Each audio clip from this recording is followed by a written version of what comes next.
જય સ્વામિનારાયણ. તો એ ધુરા સંભાળી રામાનંદ સ્વામીએ દેહ ત્યાગ કર્યો. સંમત 1858 માગસર સુધી 13 અને બધો વિધિ થયો. પછી 14માંનો દિવસ એટલે 12મું 13મું તમારે બધું જેમ હોય એમ સાધુ સંતોમાં 14મું બધા સૌ જુદું હોય. કોઈ 13મું હોય, કોઈને 12મું હોય, કોઈ 14મું હોય. એ 14માંનો દિવસ એટલે શ્રદ્ધાંજલિ સભા કયો ને. અને ત્યારે દેશ દેશમાંથી રામાનંદ સ્વામીને માનતા હોય. ત્યારે તો કોઈ એવા હતા નહીં સંદેશાઓ કે ભાઈ ધામમાં ગયા છે રાખી મૂકીએ સૌ આવી જાઓ પછી અગ્નિ સંસ્કાર થાય, એવું તો કઈ હતો જ નહીં જમાનો. એટલે બધા કેવા રહી ગયા છે, દર્શન વગરના રોતા આંખડતા આવ્યા હશે ને, મળ્યા નહીં, વૈયા ગયા. તો એ વખતે તો એ જમાનો જાણે બધા એને પેલા મુક્તાનંદ સ્વામી બધા આશ્વાસન આપતા હશે. આ એ જ દિવસો છે આવો. હા, પછી 14માંનો દિવસ આવ્યો, તે દિવસે સભા. ત્યાં સુધી તો બધા ભગવદ્ ગીતા અને એવી બધી કથાઓનું રાખેલું, એટલે લોકો આવે બેસે અને કથા સાંભળે. સભા 14માંને દિવસે. એ 14માંનો દિવસ એ આ એકાદશી, આ માગશર વદી એકાદશી આજે જે આપણે છે ને એ જ એકાદશી. અને સભા થઈ છે સવારના પોરમાં. દેશ દેશાવર્તમાંથી બધા એકાંતિક ભક્તો, બધા મોટા મોટા 60-65 સંતો એની સભા. અને રામાનંદ સ્વામી પેલી ગાદી ઉપર નાના બ્રહ્મચારી બેઠા હશે. કલ્પના કરો, નાનકડા એવા બાળ બ્રહ્મચારી બેઠા હશે અને બધા સંતો બેઠા હશે, મોટા મોટા ભક્તો બેઠા હશે.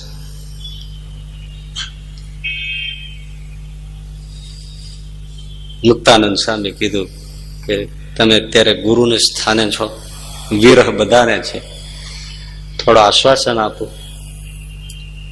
અને ગુરુ પદે છો તો અમને જે કરવા જેવું હોય, આચરવા જેવું હોય એનો ધર્મ ઉપદેશ કરો.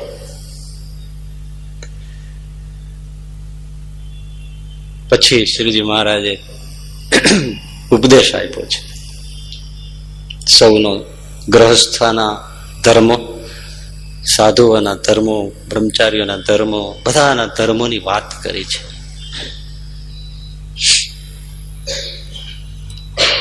એ બધી વાત પૂરી થઈ. જે જેના માટે આવ્યા હોય એ વિલંબ નથી કરતા.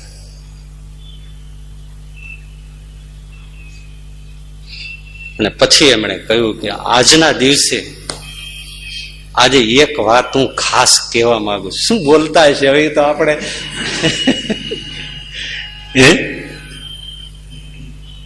તો હું તો એ તમને ખાલી એક ચિત્રાત્મક વાત કરું છું, તોય તમને આમ ઉત્સુકતા થાય છે, કેવું લાગે છે. ત્યારનું એ દ્રશ્ય છે. આમ સભાઓ બેઠી હશે, આમ સામે બેઠા હશે, માઇક્રોફોન તો નહોતા, અને એ ગંભીર મુદ્રા. મહારાજ બ્રાહ્મની દશા, નેત્રો થોડા ખુલે ના ખુલે એવી દશામાં બોલે. એ પોતાના ભાવમાં તો એને આ કઈ દેખાય જ નહીં. એવી દશામાં શબ્દો બોલે. આમે મહારાજ બોલતા સ્પષ્ટ શબ્દો બોલતા, મોતીના દાણા જેવા ચોખ્ખા બોલતા અને મીઠા બોલતા.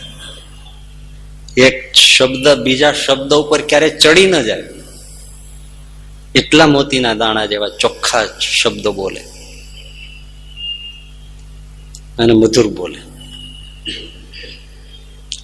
એક તો આ હોય અને એમાં પાછા બાળ હોય અને એ બોલે, એમ બહુ જ મીઠું લાગે. અને લોકોમાં પણ ઉત્સુકતા હોય એ દ્રષ્ટિની કે ભાઈ આ શું અત્યારે એવું ખાસ કે છે. અને એમણે કહ્યું કે આપણે સૌ રામાનંદ સ્વામીના છીએ.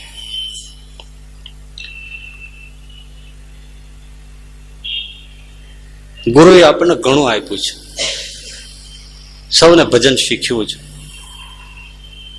મુખ્ય તો આપણે કૃષ્ણ ઉપાસી છીએ. છતાં એ ગુરુએ ક્યારેય કોઈ જાતનો દબાવ નથી કર્યો. જેને જે રુચિ હોય એ નામ જપવા દીધું છે. રામ, કૃષ્ણ, હરિ, ગોવિંદ એમ કોઈ જપતા હોય તો જપતા છે. પણ મને એમ લાગે છે કે આપણે હવે એક ભજન ઉપાડીએ,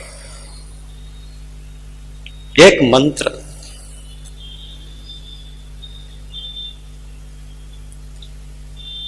આ મંત્ર, મૂર્તિ, માળા એ બધા એનું એક હોવું જરૂરી હોય છે. એમ તમે 2 મહિને મૂર્તિ બદલાવ્યા રાખો, ધ્યાન મૂર્તિ, તો કોઈ દિવસ આમ સુખ ના આવે. હોય પછી અમુક વખત થાય ને જુદું રૂપ વિચારીએ, એ બધી અલગ વાતો છે. નવી ચિત્ર પ્રતિમા ભાળી નથી, બદલી નથી, એમ ના કરાય. મંત્ર આપણે એક જપીએ. સીધું કીધું નથી કે હું તમારો ઈષ્ટદેવ છું, પણ આજે એક ભજનનો મંત્ર આપણે સૌ એક રાખવો છે. કોઈ ના તો પાડે જ ને, બરાબર છે. અને દરેક વસ્તુમાં એક સૂત્રતા વગર કોઈ દિવસ કામ ન થાય. ભોજન નોખા પડે તોય મન નોખા પડે, મંત્ર નોખા પડે તોય મન નોખા પડે, શાસ્ત્ર નોખા પડે તોય મન નોખા પડે. આ બધું હોય છે.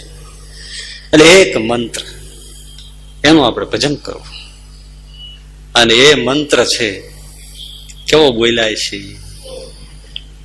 એ મંત્ર છે, સ્વામિનારાયણ સ્વામિનારાયણ સ્વામિનારાયણ.